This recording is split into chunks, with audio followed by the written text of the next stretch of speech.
General Dibolsinas para sa pag-takeover at ang grupo na ito. So, at ang isa pang sanay na sanay sa money laundering, ang pangalan niya, Kim Wong. Ayun. So, ang si Kim Wong din ang bumili ng Pogo, ang gumamit ng Island Cove ni Boying Rimulya na nagkakahalaga ng almost 3 billion na property. So, mamakita nyo mga personalities. So, si Kim Wong at si Enrique Razon mukhang magka-partner sa casino operations. Ang pati ang Okada, pinakialaman ni Kim Wong, nila Martin Romualdez at nila Lisa Araneta. So bakit casino? Kasi nga ang sugal ay tinotolerate sa Pilipinas at mayroon po itong parang equivalent to bank secrecy na hindi mo pwedeng busisiin magkano ang pinatalo, sino nagpatalo. Pero bakit nakakuha ng record si Ping Lacson sa Soler? At upang idiin na kunwari walang kinalaman kina Romualdez at Marcos para madiin si Saldico at mga tauhan sa DPWH. Because ang chief security ni Soler ay si Michael Ray Aquino, na tauhan ni Lacson sa PAOK TF. At bata ni Ping Lacson, bata rin ni Enrique Razon. At bakit biglang pumasok si Vince Dizon out of nowhere? Nang bago binuo ang ICI at pinaalis si Bunuan, dahil si Bunuan pa na Ma'am Lorraine, mga kababayan, involved kay Congressman Garjola, na ngayon ay mayroong 400 billion pesos money laundering questionable transactions involving sa flood control.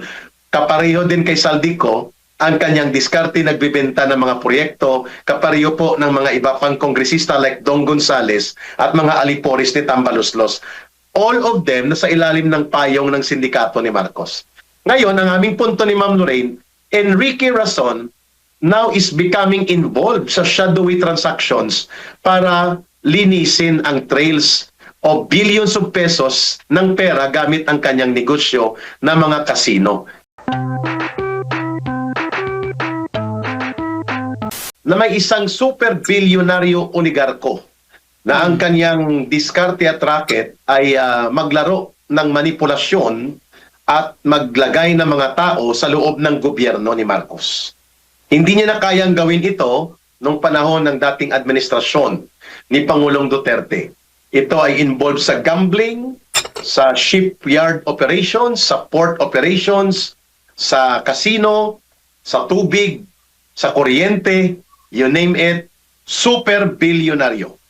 And we're talking about na ang gobyerno ni Marcos parang hostage niya. I use the word hostage. I'm talking about Enrique Razon at ang kanyang tao na itinanim ay dalawa. Itong itinuro na si Vince Dizon na dati niyang consultant on infrastructure development at itong si Senator Ping Lacson upang makapagmaniobra sa loob ng gobyerno ni Marcos at Romualdez. Ma'am, nakita mo rin po ba itong post ni Miss CG Hero? At ginawa niya ito sa kanyang Peanut Media Gallery portal.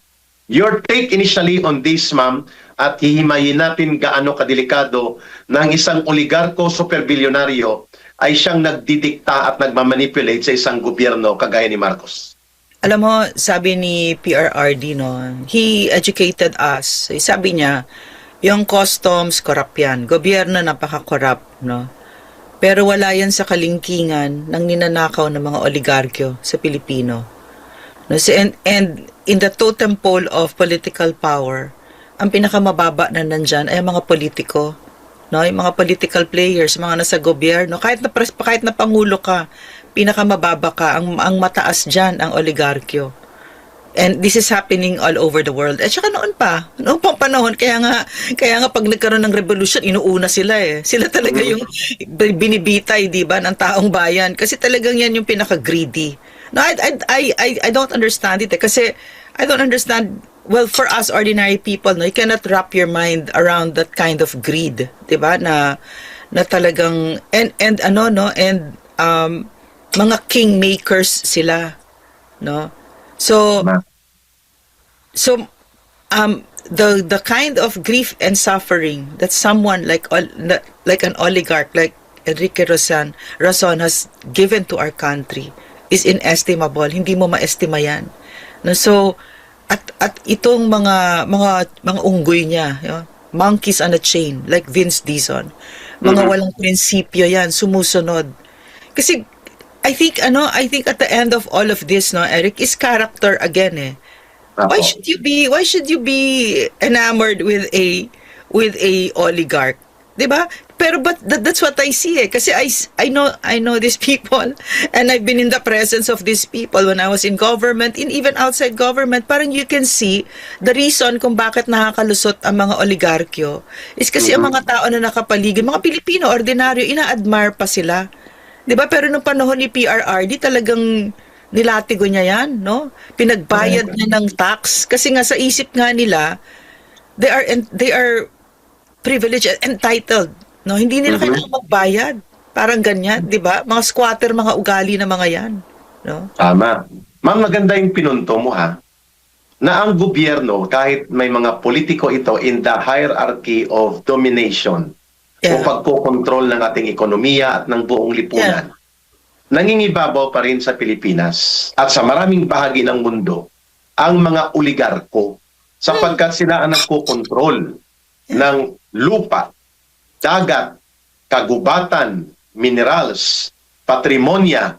Kaya nga ang term ni Pangulong Duterte dito sa kagaya ni Enrique Rason na nagtutubong lugaw sila sa kayamanang dapat ay pagmamay-ari ng taong bayan, pagmamay-ari ng buong mamamayan, pero kinokontrol nila dahil ang regulatory power and policy control and state authority nakokontrol din nila.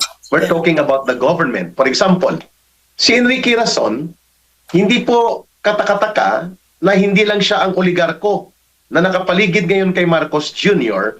sapagkat tigang na tigang sila during the time of President Duterte. Hindi sila makapagdikta, hindi sila makapagmanipulate. May iba pa pang oligarko, mga ruling elite class na nagko-control din sa gobyerno dati. Halimbawa, maliban kay Enrique Rason, ang Ayala Group, oligarko ito. Ang Pangilinan Group, oligarko ito. Ang Rojas Araneta, mga oligarko din po ito.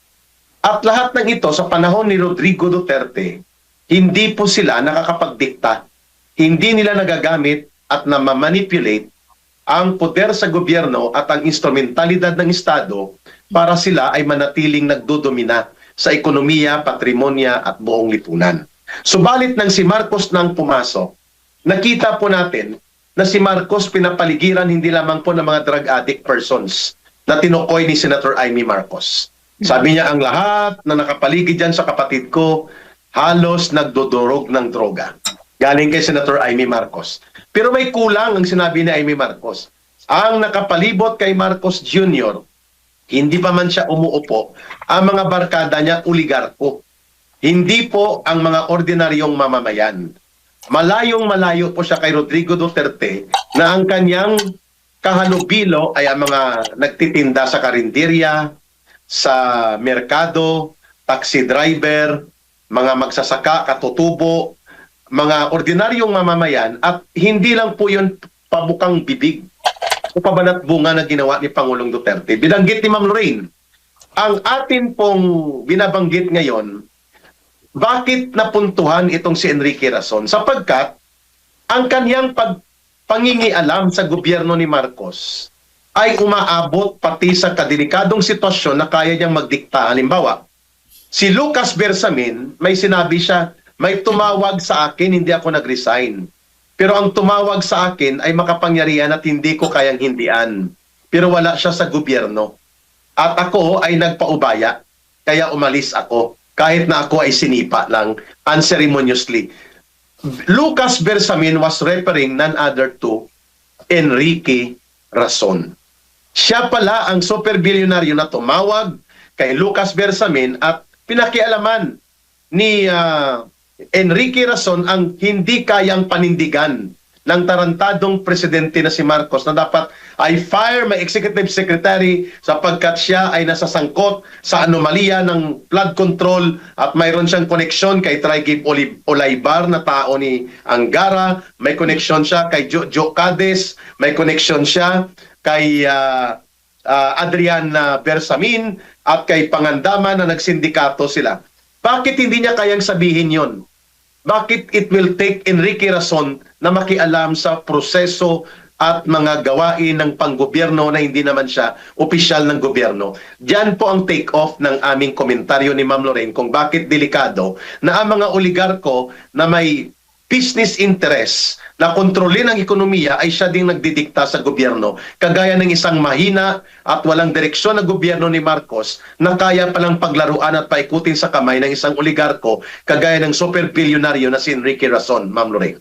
At saka si PRRD, yeah, he welcomed them to the palace, no? Maraming events andyan yan, sila Enrique Razon, sila Fernando Zobel, no? Nandyan sila. Pero binibigyan niya ng limitasyon. Meron silang boundary. Tama. At saka siya yung pagkasoberenya ng Pilipinas, talagang tinutuldukan niya, in other words, yung pagkagahaman ng oligarkyo. 'Di ba?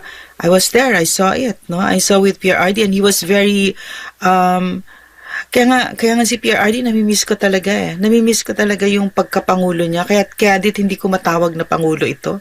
Kasi talagang siya eh, no? Talagang puppet lang talaga si Bongbong Marcos, no? So, kaya natin pino-point out, no, yung oligarkyo to si Enrique Razon. Kasi ang kagandahan, no, kagandahan ng yung political hierarchy, yung totem pole, no, yung pinaka nasa baba yung mga politiko. Makikita mo talaga sila yung pinakamababa sila kasi exposed sila pero invisible ang mga oligarkyo. 'Di ba? When shit hits the fan, ang tama talaga sa mga politiko, galit ang tao sa kanila. Pero actually yung makita mo, the ones who are in real power are invisible, no? Correct. Tahimik sila. Kaya natin kinakaladkad sila sa spotlight, no? Para alam ng Pilipino who is screwing our country over. Kung bakit unprecedented ang greed na nakikita natin ngayon at kung bakit maraming Pilipino namamatay, nagugutom, etc. Yeah. Because they really are not satisfied. Ganun lang yun eh. I've read so many books. So many books about these oligarchs. And in the end, that's all it is.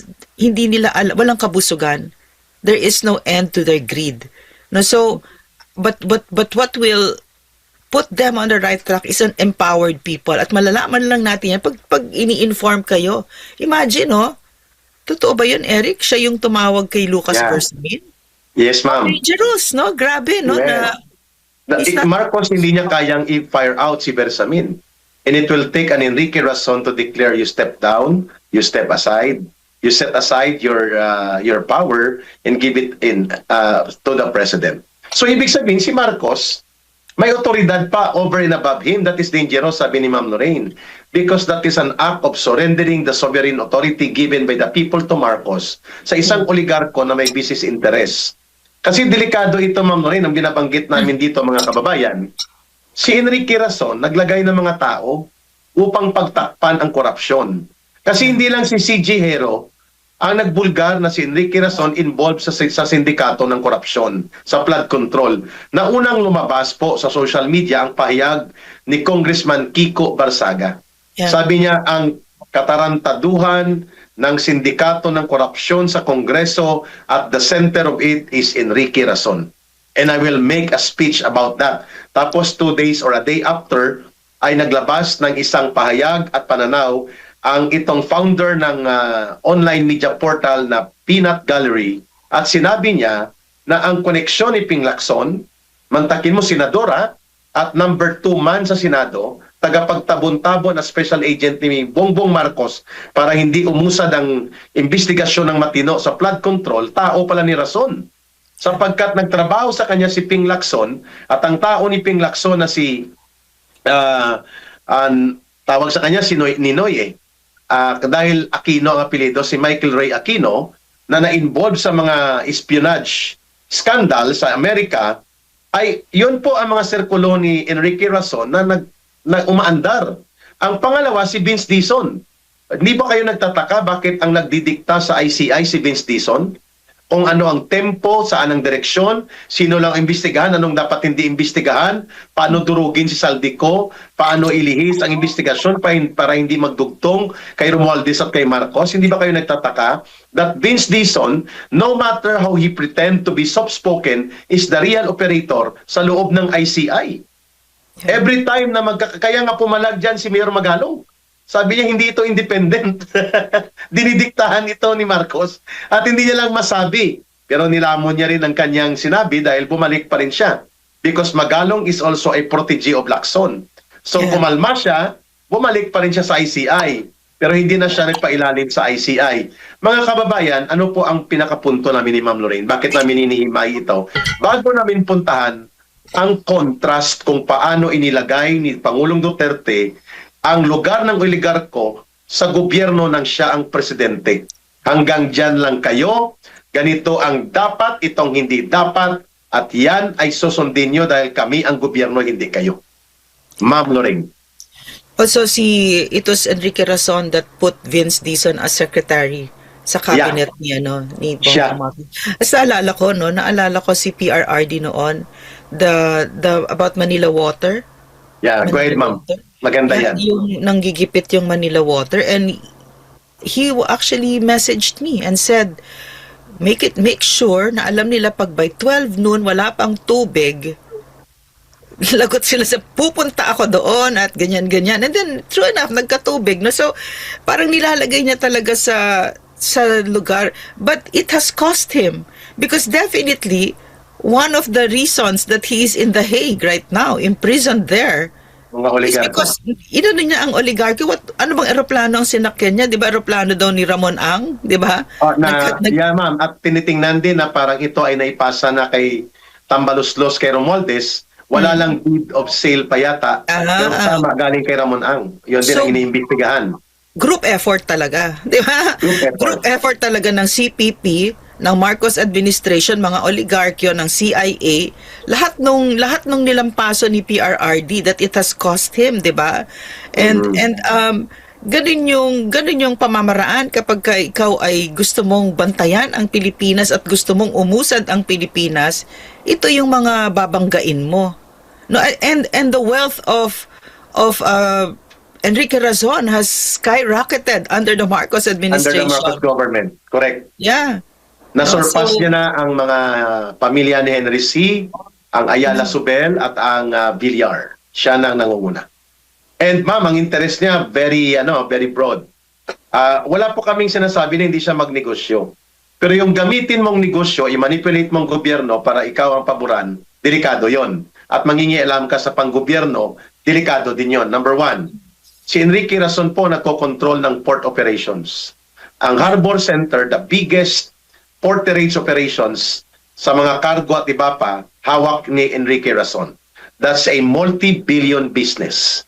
Ang Soler Casino, diyan nagpa-party si Marcos, naalala mo ma'am na in-expose ni Miss Maharlika, yung kanilang cocaine party, matapos niya mag-inaugural speech at acceptance ng kanyang oath, umakyat sila doon sa penthouse ng Soler. At kanino ang Soler? Kay Enrique Razon. At sino ang kanyang chief security officer? Si Michael Ray Aquino. At during that time, consultant niya rin si Ping Lacson. Hindi pa siya nakapasok sa... We're talking about 2022. Si Enrique Razon din po ang nagko-control ngayon ng More Power Electric Corporation na bigla na lang napunta sa kanya ang franchise sa Iloilo City. At ito ay napakalaking franchise, ma'am, ng Power. Siya ang may-ari ng More Power. Siya din po ang involved, mga kababayan, sa Kaliwa Dam water concession contract sa gobyerno na pinuna ni Pangulong Duterte. Hindi lang natapos kasi inabot ng termino niya si Pangulong Duterte na dihado ang gobyerno kaya pinareview niya ito. Kaya hindi umusad kaagad. Itong Kaliwa Dam project na ginagamit ng mga kaliwa, ng mga CPP, NPA, NDF, Ma'am Lorraine. So may business interest siya na ang kanyang interest ay kailangan niyang gamitin ng gobyerno at ngayon nakakita siya ng buwelo sa ilalim ni Marcos at nila Romualdez. And one of the reasons kung bakit napakayaman ng China, no, is because yung mga oligarkyo nila walang say sa gobyerno. Talagang zero ang say, sinisigurado ng gobyerno 'yon. No, sa madaling salita, wag nating tatanggapin na normal itong ginagawa ni Enrique Razon. No, wag nating tatanggapin na mga oligarchy with business interests ay merong ganyang klaseng impluwensya sa gobyerno na sila na mismo ang nagpapatakbo sa gobyerno. No? Kasi tayo yan Pilipino yan no? Atin yan. Hindi yan sa oligarkyo, no? And of course, gagawa siya ng desisyon na pabor sa kanya. Correct. So, hindi Ma'am, ang malala, ma'am, we have received information. By the way, ma'am, pasensya, ipasok ko to sa tinatalakay mo. Kung bakit nagka-interest tayo na ipulgar ito. Ang money laundering ng mga bilyon-bilyon na pera sa flood control na kinorakot. Lumalabas, nagtatanong kami ni Ma'am Lorraine, pinayagan niya na malaunder sa Soler Casino. Ibig sabihin, ma'am, ipapatalo, pero kukubrahin. For example, ma'am, ang magpartner na si Henry Alcantara at si Bryce Hernandez, papasok sila ng 50 billion sa Soler na mga casino, ipapatalo nila in a series of games, pero kukunin din nila ang kalahati. Eric, simulan mo sa pinakasimula para maintindihan nila kung ito mga magnanakaw na ito, nagkakaroon sila ng problema dahil ang dami nilang papel, ang dami nilang pera. Diba? Okay, Eric. Correct. At dahil dyan, ma'am, hindi mo yan pwede pasok sa bangko. Bawal. Mahalata ka. Kasi makikita, tama ka, ma'am, there is a so-called banking ethics na pinaflag ka ng Anti-Money Laundering Council. Why are there deposits of billions of pesos sa mga accounts na ito? So makikita. Kaya nga si excuse me, Erica, kaya nga si Martin Romualdez bumili ng bahay sa Forbes para doon imbakin yung pera, yung cash. So, yung pera na yan na ninakaw sa Pilipino, nagiging salot sa kanila, nagiging curse kasi saan natin ilalagay, 'di ba? Kaya nga si Janet Napoles sa bathtub niya nilalagay, 'di ba? Wala na silang paglalagyan. At saka there's an open secret in the military. There was a general, very corrupt general nung nag-retire na siya, forklift ang ang pangkuha niya, hindi niya alam kung saan niya ilalagay, no? So, meron sila, kasi tayo mga ordinaryong Pilipino, labas sa karanasan natin yan. Alam natin yung, nasa wallet lang yung pera natin, kasi hindi tayo mga magnanakaw, hindi tayo mga baliw, di ba? Kasi baliw sila nababaliw sila. So, yan ang problema nila. We have to explain it in those terms, Eric, because it's hard to imagine na, what? You need a house? At bahay pa sa Forbes Park para paglaga ka ng ng ninakaw ni Martin Romualdez at ni Bongbong Marcos, no? Yes. Okay, Eric, go ahead. So, ko, ma'am, ang nag-utos na bumili ng bahay sa Forbes Park sa Tamarin Street. Si Saldi ko. Yes, correct. Sinabihan ni Marcos na doon ang delivery. Kasi ang bahay ni Marcos yata nasa Nara Street Malapit kina Inigo Sobel. I've been there sa lugar na yan nung elections 2022. Oo. Nakapunta lang ko doon, ma'am, dahil nag-briefing kami kay Marcos. Lisa, pero hindi ako nakapunta doon, ako lang, hindi ako makakapasok dyan. Si Martin nasa McKinley Road at saka sa Manila Polo Club ang kanyang mga villa. Ngayon, itong si Saldico nasa Valle Verde, ang kanyang mansyon na ginamit din na imbakan.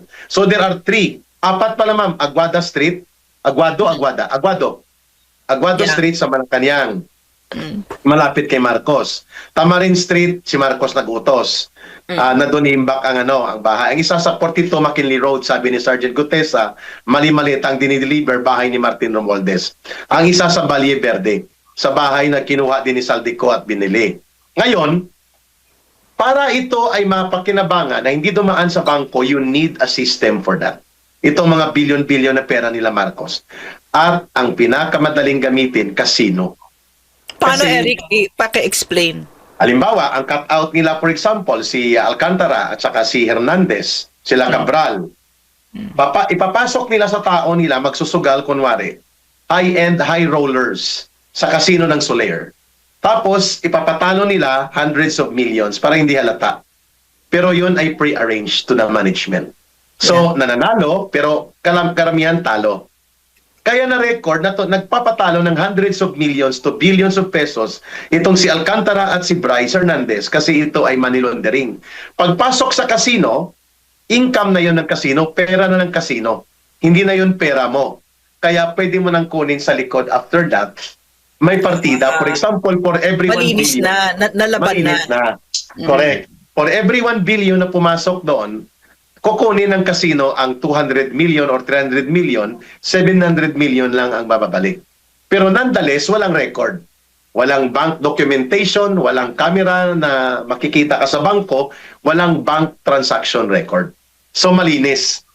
Ito po ang bakit tinatanong na around 500 billion pesos ang mga pera na nalaunder at ang itinuturo ni Kiko Barsaga initially at nitong Peanut Gallery ay ang Casino Soler ni Enrique Rason.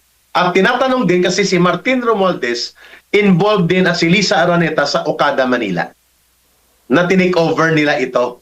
At ginamit nila dito si General Dibold Sinas para sa pag-take over at ang grupo na ito. So, at ang isa pang sanay na sanay sa money laundering, ang pangalan niya, Kim Wong. Ayun.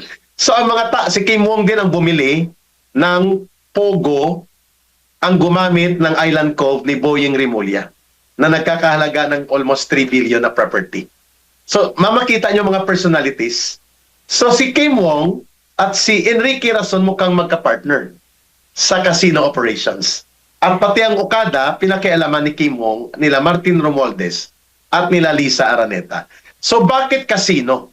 Kasi nga ang sugal ay tinotolerate sa Pilipinas at mayroon po itong parang equivalent to bank secrecy na hindi mo pwedeng busisiin magkano ang pinatalo, sino nagpatalo.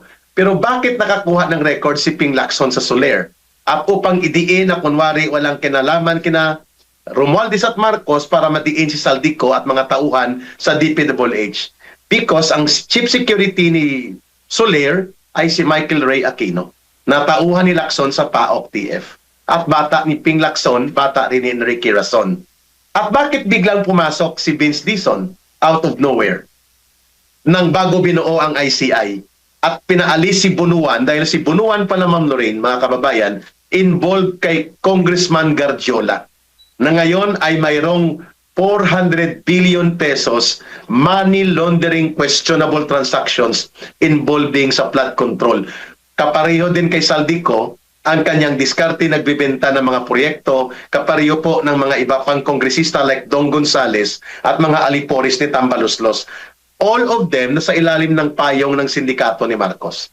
Ngayon, ang aming punto ni Ma'am Lorraine, Enrique Rason now is becoming involved sa shadowy transactions para linisin ang trails o billions of pesos ng pera gamit ang kanyang negosyo na mga kasino. Yan po ang tinatanong ng taong bayan. Totoo ba ito? Mr. Enrique Rason, na nasasangkot ka at naglagay ka ng mga tao kagaya ni Vince Dizon at ni Ping Lacson para gawin po ang pagtatabon-tabon na ma-expose si Marcos bilang mastermind. Ma'am, ang ganitong topic ay hindi masyadong tatalakayin sapagkat this will cost our life. Pwede po tayong balikan, pwede tayong ipapatay ng mga taong ito kasi alam natin ang kapasidad nila. Pero bakit natin tinatalakay ito? Ma'am Lorraine, sensitibo at ito po ay seryoso. Subalit kailangan maibulgar because kailangan maipakita sa taong bayan na ang sindikato ng gobyerno ni Marcos konektado sa sindikato ng mga oligarko na nagmamanipulate sa gobyerno na siyang nilabanan ni Pangulong Duterte na huwag manatili ang ganyang sistema na oligarko ang nagdidiktat, nagkokontrol sa gobyerno to the disadvantage of the people. Yeah, like you said, no, ba't tayo nagsasalita ng ganito, no? Kasi unang-una sa lahat, gawin natin kung ano yung tama. Yun yung tama. Sabihin natin yung totoo. Pangalawa, it's costing the lives of Filipinos. This insatiable greed of not just people in government but oligarchs first of all, 'di ba? Nakita natin no yung heartbreaking na images ng nangyari yung mga baha no. And at the root of this talaga is yung kasakiman ng mga taong ito. Eric, you have to take over. I'm about to... Yeah, ma'am, I know. Mga kababayan, malamig po sa area ni Ma'am Lorraine. Sobra. Naranasan ko po yan na mahirap po ang epekto sa health mo kung galing ka sa tropical country kagaya ng Pilipinas at tumagal ka sa lugar na napakalamig, no? Ang pinupunto namin ni Ma'am Lorraine, this is nothing personal about Enrique Rason. This is nothing personal about Vince Dizon or Ping Lacson. Pero ang nakikita natin, hindi po pwede na ang isang oligarko at isang naghaharing ruling elite na nagkokontrol ng malalaking negosyo at mga sensitibo na line of operations ng ekonomiya ay poderoso at kayang mag-manipulate ng gobyerno. Yan ang main issue.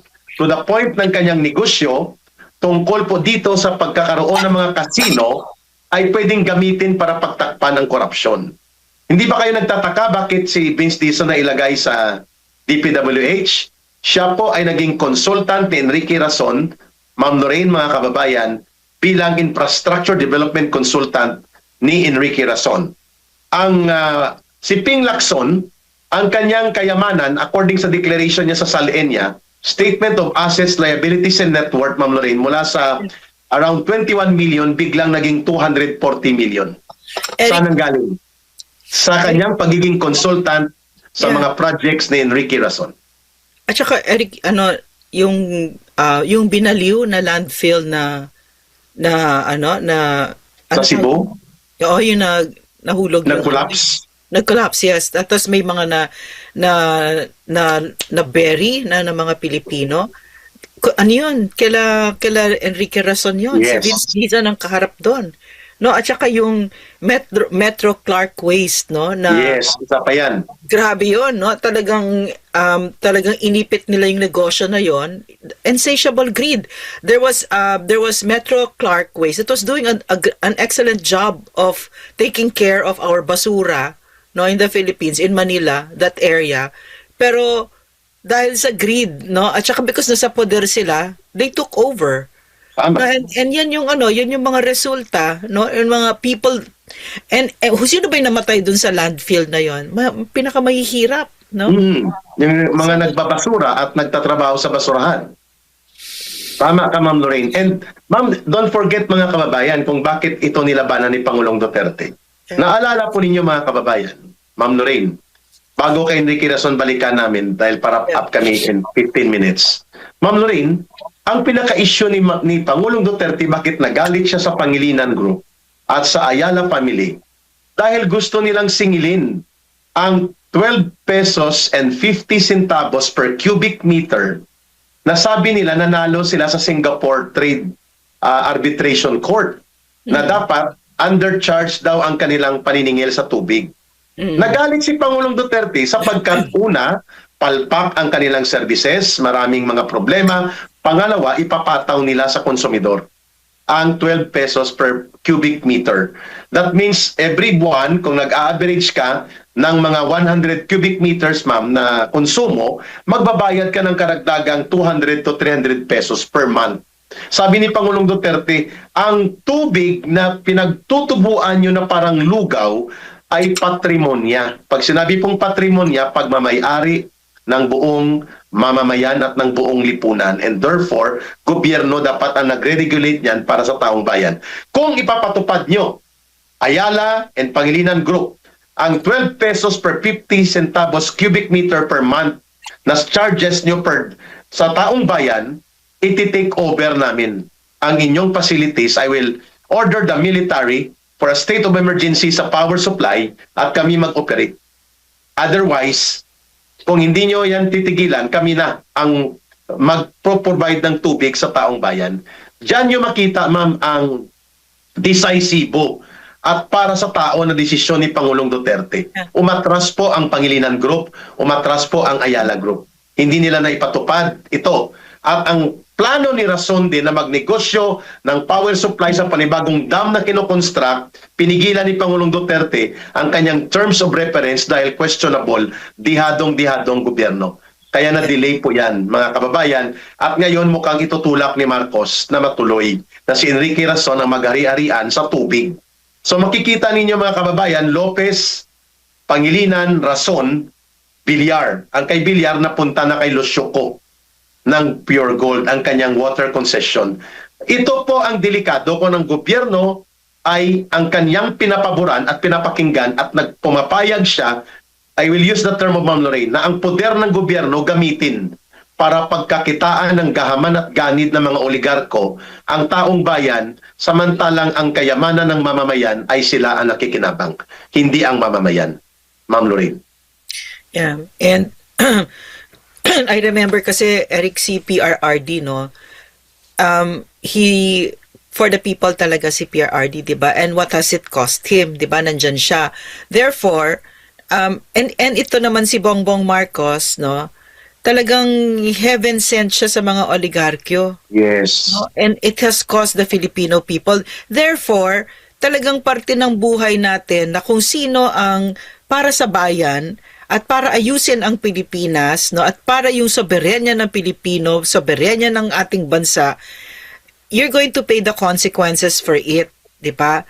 Pero tuloy lang natin ito. Pero ganyan talaga yung nangyaring nakakalungkot sa Pilipinas, no, na yung sino yung pangulo na ginawa niya para sa Pilipino yung the best niya talaga at pinaka the best for us, siya pa ngayon yan nandyan sa The Hague, no, at prineso ni Marcos, no.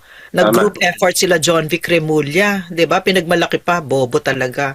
No, so yan yung realidad natin bilang isang bansa, no. Hindi lang tayo nasa kinasasakupan ng mga Amerikano, pero nandiyan ang mga oligarkyo, no. Tama. At because of that, Ma'am Lorena, alala mo pa ito, speaking of oligarko, kapag pinayagan mo sila, iba-bribe ka nila at gagamitin nila ang poder para mandaya sa gobyerno.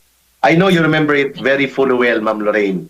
Only Rodrigo Duterte was able to make Mighty Tobacco pay their dinaya na taxes, no? Around 15 billion pesos. Walang gobyerno na nakapaningil sa kanila. Pero si Pangulong Duterte sabi niya, you pay half of that, quits na tayo basta bayaran nyo cash. Sa BIR, 7 or 8 billion almost ang binayaran, ma'am. Pero before that, Mighty Tobacco attempted to bribe Rodrigo Duterte with 3 billion pesos. Yes. Ang muntik ng sipain sa mukha ni Pangulong Duterte, ang accountant o abogado ng Mighty, na balak sanang i-bribe si Pangulong Duterte. Mga kababayan, that is how an oligarcho can play up with government kung ikaw ay corrupt. Nantakin mo kung kurapot si Duterte at hindi niya sinabi na tatanggapin niya ang 3 billion, pabayarin niya lang ng 3 billion sa BIR, ang 3 billion kukunin niya. Wala nang makakapalag. It was at the height of power and popularity of Duterte na mangyari ito. Tama ba, Ma'am Lorraine, ang Mighty Tobacco? Yes, Mighty Tobacco and also the Prietos, no? Yes. Also breaking, Lucia Yung Tan. property. Yung property, Yes. ano nga, long mile? Mylong. Tapos yung pinabayad Lopez. niya ng walang so the Lopez's walang tax, biro nyo. Hindi sila nagbabayad ng tax yung mga Prieto. Tapos nung finally they were demanded, no, they were ordered to pay their taxes. You know, the response was they were so shocked, parang kami magbabayad ng tax. So ganun yung sense of entitlement ng mga oligarkyong ito. No, talagang they like Marcos and his administration, they really feel they're totally above the laws, no, of the land. No? Ma'am, don't forget, Lusutan, habol ng habol Also, kay Pangulong Duterte. 2 weeks before election, magdodonate, hindi tinanggap ni Pangulong Duterte. And when Pangulong Duterte knew na may utang siya ng mga almost 22 billion pesos sa buwis sa paggamit niya ng property ng gobyerno sa NAIA, sinabihan siya ni Pangulong Duterte, magbayad ka. Otherwise, i-take over ng Philippine Air Force at namin sa gobyerno at ng DOTC ang buong airport operations mo. Bayad siya. Ganyan ang ibig Pangulo. sabihin, yun ang sabi ni Ma'am Lorraine, dinadaya ang buwis. Samantalang ang ordinaryong manggagawa, ordinaryong mga kababayan natin, hindi makakatakas sa buwis. Kagaya ni Marcos, hindi siya nagbabayad ng 300 billion pesos na ipinag-utos ng Korte Suprema with finality of decision sa kanilang inheritance taxes. Siya ang inutusan dahil siya ang state administrator. Until now, ang 300 billion pesos niya, sabi ni Atty. Vic Rodriguez, umaabot na sa 300 billion pesos ang dati niyang executive secretary na umalis sa kanya, and yet si Marcos nilalabag niya ang tax law. Ay, ma'am, kung hindi ka mag-file ng income tax mo, at hindi ka magbayad ng 1 taon sa buwis mo, ikukulong ka ng BIR, mga kababayan. Criminal case. Si Marcos mula 1999 hanggang ngayon, hindi siya nagbabayad ng 300 billion pesos almost na estate taxes nila. Yan po, Ma'am Lorraine, ang isang malinaw na kalagayan ngayon na hinaharap ng ating gobyerno. Which is why, no, you were the ones that pointed it out, Eric. I don't know if you remember, no. What do we like the most about PRRD? That was the question in our program early on, and I said I liked his heart above all else. And you said because he was a man of the law, 'di ba? Law and order Yeah. siya.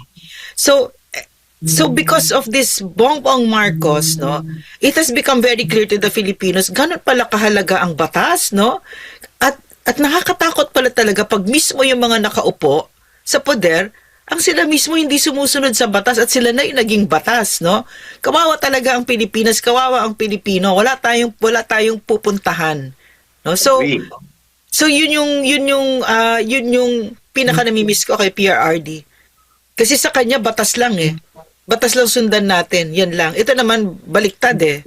Mhm. Huwag natin sundan ng batas, 'di ba? Kami ang batas, Yes. 'di ba? Kaya mga kababayan, hindi po namin ito titigilan ang iba pang expose dito kay super bilyonaryo at ang dalawang conduit or linya niya na ginagamit niya sa gobyerno para mag-manipulate, kumuha ng mga pabor at makialam sa pagtatabon-tabon sa isyu po ng anomalya at korupsyon at pandarambong na kinasasangkutan ni Marcos at nila Romualdez. Sapagkat ito po ay usapin ng pananagutan, accountability.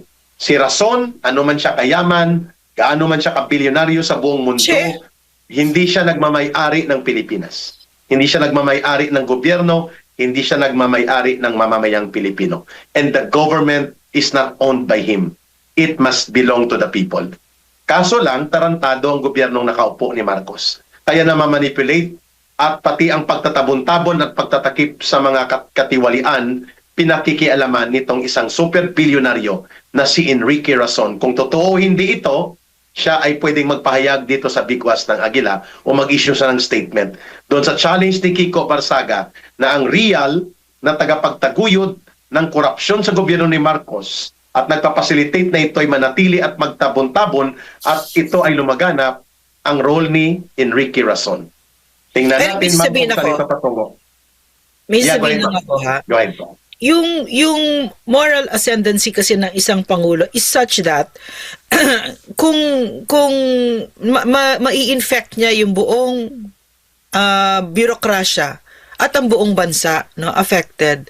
So si PRRD is a man na hindi siya mukhang pera, wala siyang pagmamahal sa pera, hindi siya ganon, no. So ito naman si Marcos, yan ang kaya siya tumakbo para makapagnakaw sa Pilipino. So hawa-hawa talaga lahat, no, na naging ganyan ang Pilipinas. Sorry, sige Eric, go ahead. Go It's ahead. okay, ma'am. We are wrapping up. Maganda yung punto mo. Yeah, let's wrap up. Kung Yeah. mukhang pera ka at magnanakaw ka Yeah. ng politiko, ang oligarkong mga korap at gahaman ay magiging barkada mo, not with the Yeah, Duterte. yeah. Go ahead, ma'am. Yeah. Kasi nakikita ko kasi no, living after having worked with PRRD na hindi mukhang pera, no, at law man of the law siya, and then may moral ascendancy siya kasi hindi siya magnanakaw, 'di ba? At saka nagsisilbi. Ang ganda-ganda ng Pilipinas hanggang sa pinakaibaba, no, lalong-lalo na yung mga doon sa pinakababa. Pero dito dahil ganyan ang pangulo na walang moral ascendancy, no, morally bankrupt, vacuous, talagang fractured vessel. Ito nangyari sa Pilipinas. Napakaraming demonyo na kung sino-sino took advantage of the Philippines. Kasi, ayan siya, he really opened the portals of hell on our country. No, that's why he should step down. Bumaba na siya kasi wala siyang kapasidad. Do you see him, Eric, changing ever? Magbabago ba Lumalala. ito? Wala. Lumalala at pa nga eh. lumalaganap. Yeah. At mama, ito nga ang pinupunto namin sa mga kababayan natin. If the big oligarchs, the ruling elites can dictate and manipulate the government, then the people will lose everything. Kasi wala siyang matakbuhan. Sasamantalahin siya, kukurakutan siya, aabusuhin siya, and yet hindi po makapalag ang taong bayan dahil gobyerno ay kasabwat ng mga gahaman at mandarambong. Dalawa po ang nandarambong sa taong bayan. Yung mga oligarkong gahaman, magnanakaw at sakim sa kapangyarihan at sakim sa ganansya at tubo, na ginagamit ang negosyo na maging malakas sa loob ng gobyerno at ang gobyernong pinaghaharian ng mga sakim at gahaman at magnanakaw na politiko. So kung ang gobyerno at ang oligarko ay nakikipagsabwatan, dito niyo po maintindihan bakit sinasabi ni Pangulong Duterte. Bagamat hindi po siya Communist Party member, sinasabi niya, I am the first ever socialist president. Naniniwala siya, pag sinabi kasing socialist, ang mga kayamanan at ari-arian ng gobyerno at mamamayan ay dapat pinapakinabangan ng buong mamamayan. Hindi dapat ito napupunta sa ilang oligarko at mayayamang pamilya. Yun pong ibig niyang sabihin ng pagka-socialist niya, na ang gobyerno ay tagapagtanggol at tagapagtaguyod ng karapatan at kabutihan ng mamamayan para ang kayamanan ng buong bansa mapakinabangan ng buong mamamayan. And that is within the Constitution. Ang tawag diyan, social justice. Sa sinabi ni Ma'am Lorraine sa inyo, mga kababayan, na kung ang oligarko na ang nagdidikta sa gobyerno kagaya kay Marcos, with the presence of the likes of Enrique Razon, what will help the Filipino people survive ang kahirapan at miserabling buhay kung ang korupsyon at pandarambong ay pinoprotektahan ng oligarko sapagkat ang oligarko nakikinabang sa otoridad at kapangyarihan ng gobyerno para ang kanyang sariling negosyo ay mamayani at mamayagpag at the expense of the people. Yan ang aming punto kung bakit namin binuksan ang usaping ito tungkol kay super bilyonaryo Enrique Razon at ang kanyang pangingialam at mga manipulasyon sa gobyerno ni Marcos at ni Romualdez. One more point, Eric, no? Yung kay PRRD, yung paniniwala niya. At ako talaga naniniwala dito that those who have the least in life should have more from the government, diba? Correct. Kung sino yung pinakawalang-wala, dapat yan ang pinagtutuunan ng pansin ng gobyerno. Pero baliktad kay Marcos, baliktad na baliktad. Yung preferential treatment napunta sa mga oligarkyo. Tapos bahala na kayo. Alam mo, that's why it's so heartbreaking that the places that we used to go to na bumubuti, ngayon wala na, like Abra de Ilog, wala na. CPP ulit yan. And we entered their houses, no? Kumain kami doon, yung floor nila ay lupa na. Yung talagang ganong kahirapan. Tapos yung mga nakita natin, no, na yung maliliit na mga negosyo na wipe out dahil sa flood control, dahil kay Marcos yan, no? Dahil kay Marcos yan. So, at ngayon, this whole entire government is being used to cover up for him. And at the root of it is kasama dyan mga oligarkyo. No? Mga gahaman din at ganid. And you said, no, you identified si Vince Dizon and Ping Lacson na tao ni Enrique Razon. Mga conduit niya. But there are so much more, no? Kasama dyan yung mga congressmen na finand niya yung kanyang mga kampanya. Di ba? Kasama yan, no? Tama. And ma'am, don't forget mga kababayan sa aming huling bahagi na ito, walang Adolf Hitler kung walang nagpundo ng kanyang Nazi fascism campaign ng mga oligarko sa Germany. Kaya yan po ang unang hinatulan at hinabol din po pagkatapos ng World War II. Ang karahasan at brutalidad ni Adolf Hitler pinunduhan po ng mga oligarko sa Germany. At yan ang dahilan kung bakit ang mga negosyanteng matitino na mga Jews ay pinagpapatay dahil ang mga oligarkong Alemanya na kasabwat ni Hitler sa Nazi Party ay kinontrol nilang poder sa gobyerno, pinunduan at binangkrol nila ang World War II ni Adolf Hitler. Yan ang mga role ng oligarkong gahaman. Hindi namin sinasabi na kapareho po ng mga oligarko sa Germany noong World War II ang ginagawa ni Enrique Razon. Siya po magpaliwanag sa taong bayan bakit siya nakikialam sa panggobyerno at bakit ang negosyo niya ay talagang lumago at lumagwak ng tudo-tudo sa ilalim ng gobyerno ni Marcos at Romualdez. Yan ay katanungan. Pero alam mo, Eric, no, mga kababayan, pag sinabi mo yan, no, magpaliwanag ka, ang paniniwala nila, I don't need to explain anything. Yeah. They feel very entitled, no? That's why there are laws in the land na pag sinundan natin, meron na silang mga nilabag dyan, no? So, yun. Ma'am, magbabalik tayo ha para maka-take ka muna ng mga ilang minutos na maka-recover ka dyan sa mga colds attack mo sa iyong physical situation right now. Yeah. Our final words ni Ma'am Lorraine ay ang gobyerno ay dapat naglilingkod sa mamamayan. Ang gobyerno ay bahagi ng lipunan at yan po ay instrumento ng kapangyarihan para sa mamamayan. Ang mga oligarko, bagamat bahagi sila ng lipunan, at sila po ang nagkokontrol ng malaking bahagi ng kayamanan at resources ng ating bayan, hindi sila pwede ang magdidikta sa gobyerno. Pwede silang umiral, magnegosyo, tumulong, pero kagaya ng ginawa ni former President Duterte, they cannot control and manipulate and they should not be the part of authority in the government. Because ang balancer and facilitator of power and protection for the people is the government. Yan ang hindi ginagawa ni Marcos ngayon. Kabaliktaran yan sa panahon ni Pangulong Duterte. Ma'am Lorraine. Yeah, correct, no? So parang actually worldwide phenomenon ito na ang mga oligarkya na nagpapaandar sa mundo. At sila talaga yung mga puppet masters. Kaya mahalagang mahalaga na ang leader ng isang bansa, alam niya yan at alam niya rendahan, no? Fact of life sila no? Pero rendahan mo yung pagkagahaman mo at saka meron tayong batas, sumunod ka, magbayad ka ng tax, no? At saka wala kang impluwensya sa gobyerno. Yes. Okay, yeah. Correct. The state authority and the state instruments, including the powers of the government, cannot be abused or manipulated by the oligarchs. Otherwise, ang taong bayan ay mawawalan ng kanyang tagapagbalanse at tagapagpangalaga, which is the government.